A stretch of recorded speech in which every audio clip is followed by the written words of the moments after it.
కొడంగల్ నియోజకవర్గంలో రైతుల భూములను తీసుకొని మ్యాక్స్బియన్ ఫార్మాకి కట్టబెట్టాలని ముఖ్యమంత్రి గారు నిర్ణయించారు.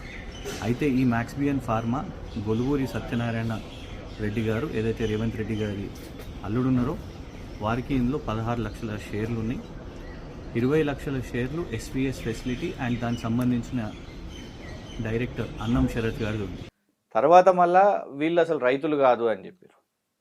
ఇప్పుడు కొత్తగా ఏంది వాళ్ళంతా కూడా వాళ్ళు అంటే అసలు గిరిజనులు కూడా కాదు అని చెప్పడం.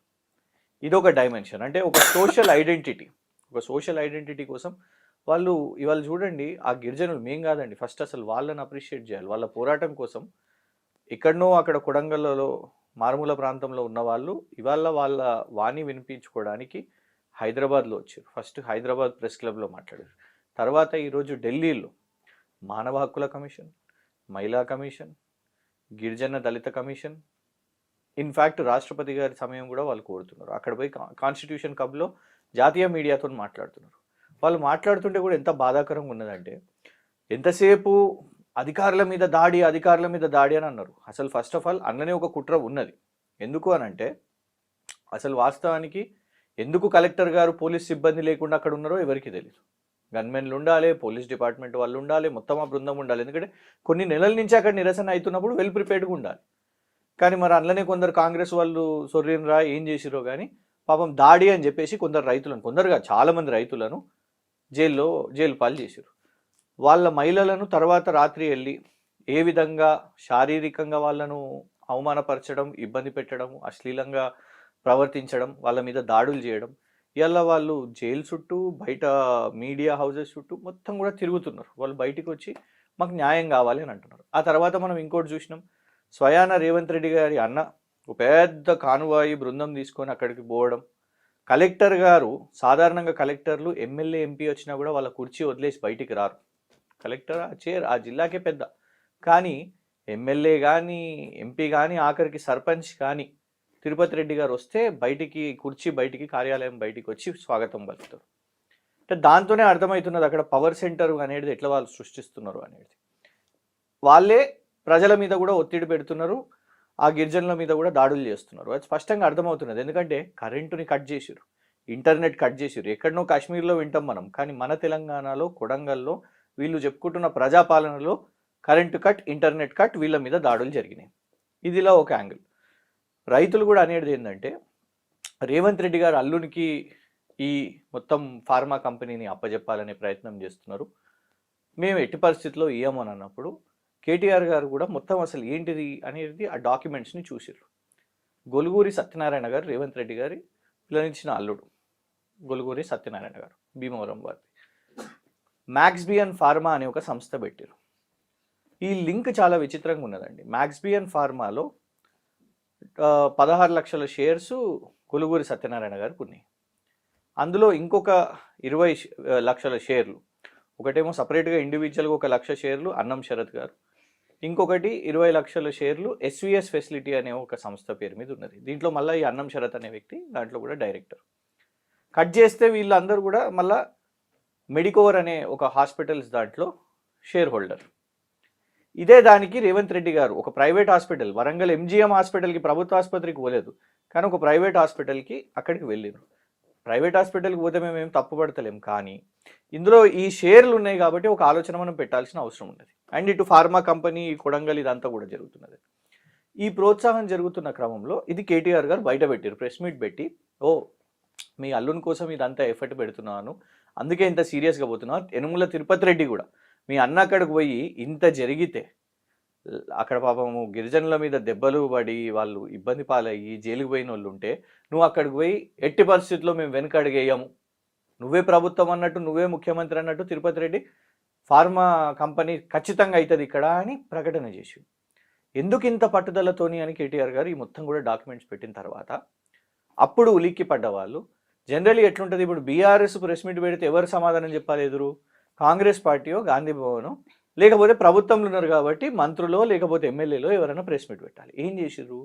మెడికోవర్ అనే సంస్థతోని పెట్టించారు. ఇక్కడ ఇంకా అనుమానం వచ్చింది. వాళ్ళు ఏమన్నారు, లేదు అసలు షేర్లు మాకు సంబంధం లేదు ఆ ఫార్మా కంపెనీతోని అని వాళ్ళు అన్నారు. చూస్తేనేమో అధికారిక మినిస్ట్రీ ఆఫ్ కార్పొరేట్ అఫైర్స్, కేంద్ర ప్రభుత్వానికి ఇచ్చే ఏదైతే ప్రతి ఒక్క సంతకం చేసిన documents, financials, HDFC bank statements అన్నిట్లో చూస్తే వీళ్ళ పేర్లు ఉన్నాయి. సో ఇక్కడ చాలా క్లియర్గా ఆర్థిక లావాదేవీలు ఉన్నాయి అనేది ఒకటి అర్థమైంది. ఢిల్లీకి ఎందుకు వెళ్ళినాం మీకు ఇప్పుడు చెప్తాను. ఇంట్రెస్టింగ్ థింగ్, గొలుగూరి సత్యనారాయణ గారు ఎవరైతే రేవంత్ రెడ్డి గారి అల్లుడు ఉన్నాడో వారి తండ్రి పేరు గొలుగూరి వెంకటరెడ్డి. గొలుగూరి వెంకటరెడ్డి గారు మరియు గొలుగూరి రామకృష్ణారెడ్డి గారు వీళ్ళిద్దరు అన్నదమ్ములు. వీళ్ళిద్దరూ కేవలం అన్నదమ్ములే కాదు, వీళ్ళు చాలా కంపెనీస్కి ఇద్దరు కలిసి పార్ట్నర్స్ అండ్ డైరెక్టర్స్ బిజినెస్ కంపెనీస్కి. అది నియోప్రైడ్ ఫార్మాస్యూటికల్స్ కానివ్వండి, నాన్సీ మోటార్స్ కానివ్వండి, నావెల్టీ అండ్ రెడీ మోటార్స్ కానివ్వండి, నెక్సెస్ ఫీడ్స్ కానివ్వండి, ఇట్లా చాలా కంపెనీస్కి వీళ్ళు కలిసి వ్యాపారం చేస్తున్నారు. ఈ గొలుగూరి రామకృష్ణారెడ్డి గారి మీద ఆల్రెడీ 2-3 నెలల క్రితం ఈడీ ఒక అఫీషియల్ లెటర్ రిలీజ్ చేసింది. ఆల్రెడీ కేసు ఉంది ఆయన మీద. ఆయన ఒక అక్యూజ్డ్ ఐడిబిఐ బ్యాంక్ ఫ్రాడ్ కేసులో. అందులో ఈడీ వేసిన ఆరోపణలు ఏంటంటే వీళ్ళు ఐడిబిఐ బ్యాంకుని కిసాన్ క్రెడిట్ కార్డ్, రైతుల కోసం ఏదైతే రుణాలు ఇవ్వాలనో వీటిని డైవర్ట్ చేసేసి వీళ్ళ కుటుంబ వ్యాపారాలకు, కుటుంబ సభ్యులకు కొత్త కొత్త వ్యాపారాలు పెట్టడానికి డైవర్ట్ చేసిండ్రు అని ఈడీ పేర్కొన్నది.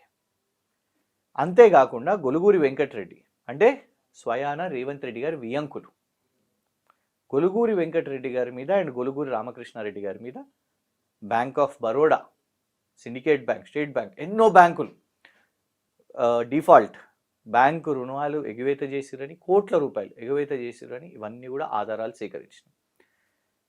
ఇవి వేలంపాటు కూడా అయినాయి. కట్టలేక ఆ బ్యాంకులు వేలంపాటు కూడా చేశారు. బ్యాంక్ ఫ్రాడ్ అని కూడా ఈ సంస్థ చెప్పింది. సో ఇక్కడ ఈడీ చెప్పిన లేఖలోనే ఏమనుంది, కుటుంబ సభ్యులకు డబ్బులను డైవర్ట్ చేసిర్రు అని. మరి అది మ్యాక్స్ బియన్ ఫార్మాలో కూడా కావచ్చు కదా. సో దీంట్లో కూడా మీరు విచారణ చేపట్టాలని ఫిర్యాదు చేయడం జరిగింది. ఆ ఫిర్యాదును ఈడీకి ఇచ్చినాం. ఈడీ వాళ్ళు కూడా స్వీకరించారు. దానికి సంబంధించిన అటాచ్మెంట్స్ అన్నీ కూడా ఇచ్చినాం. ఎందుకంటే మొన్న షోదా కాంట్రాక్ట్ చూసినాం. సొంత బావమర్దికి 1137 కోట్లు, 2 కోట్లు, కేవలం 2 కోట్ల ఫైనాన్షియల్స్ ఆర్థిక లావాదేవీలు ఉన్న కంపెనీకి దాని స్తోమతకు నువ్వు 1137 కోట్లు నువ్వు ఉల్లంఘించి వైలేషన్స్ చేసి వాళ్ళకి అప్పచెప్పినావు. అమెరికా దాకా పోయి మీ సొంత తమ్ముడు అనుముల జగదీష్ గారికి 1000 కోట్ల ఒప్పందం అనేసి నువ్వు చేసుకొని వచ్చినావు. ఇప్పుడు 2 రకాలు. ఒకవైపు ఏమో మానవ హక్కుల ఉల్లంఘన. ఇలా చూడండి, మహిళా హక్కుల నేతలు సంధ్య గారు, సజయ గారు వీళ్ళందరూ కూడా అక్కడికి వెళ్తే ఫ్యాక్ట్ ఫైండింగ్ కమిటీగా, నిజ నిర్ధారణ కమిటీ ఏం జరిగింది, ఇవాళ జాతీయ స్థాయిలో వెళ్తున్నారు. నిన్న కమిషన్ సభ్యులు వచ్చారండి, మంచి పరిణామమే. ఢిల్లీ నుంచి కమిషన్ సభ్యులు వచ్చిండ్రు. వచ్చిన దగ్గర కూడా కాంగ్రెస్ నాయకులు పోయి వాళ్ళని కలుస్తున్నారు. వాళ్ళు గిరిజనులు కాదు అని అంటున్నారు. ఎంత దారుణం ఇది. కనీసం ఇప్పటికైనా తప్పును స్వీకరించండి. తప్పు జరిగింది, దాన్ని ఎట్లా దిద్దుబాటు చేస్తాము, వాళ్ళని జైల్లోకి వెళ్ళి విడుదల చేసేటట్టు వాళ్ళ మీద కేసులు ఎత్తేసేయాలి. అవసరమైతే ఇంకా నీకు ఇప్పటికైనా బుద్ధి వస్తే, సోయి కలిగితే నువ్వు ఆ రద్దు చేసుకో ఫార్మా కంపెనీని. కానీ ఇది కాకుండా ఫార్మా కంపెనీ కావాలి, వాళ్ళు గిరిజనులు కాదు, నువ్వెవరు డిసైడ్ చేయడానికి, కాంగ్రెస్ నాయకులు ఎవరు డిసైడ్ చేయడానికి? ఇది చాలా దారుణం కదా.